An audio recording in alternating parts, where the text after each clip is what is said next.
Hello guys, pag-usapan lang natin ang breaking news. Ayon kasi sa balita, akala ng marami si Daniel Padilla ang magsasuffer at magiging nega yung ex niya pala. Wow, grabe. Bakit nga naman kasi ganito ang naging sitwasyon ni Daniel Padilla at Catherine Bernardo? Na alam niyo naman siguro, noong 2023, nagsuffer umano si Daniel Padilla at naging nega sa lahat ng mga tao.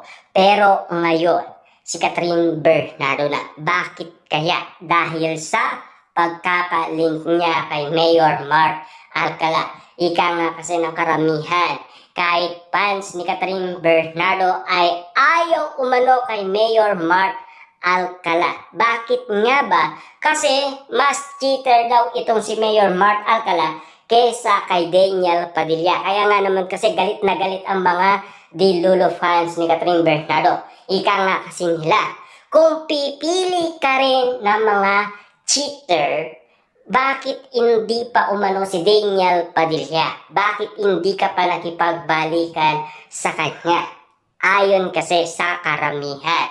Pero hindi naman naniwala itong si Catherine Bernardo. Tuloy-tuloy pa rin ang banding nila ni Mayor Mark Alcala. Kaya nga naman kasi wala bumigay talaga ang mga Dilulo fans ni Catherine Bernardo at nagsilipat sa poder ni Daniel Padilla at sinuportaan si Daniel Padilla. Grabe, di ba? Kitang-kita nyo naman siguro na talagang mas sinuportaan ng karamihan si Daniel Padilla kesa kay Catherine Bernardo. Kaya nga naman kasi kitang-kitang nagsasuffer ngayon si Catherine Bernardo. Lalong-lalo na kasi sa ratings sa nasabing bagong teleserye ni Catherine Bernardo. Lalong-lalo na noong siya ay naging judge. Grabe!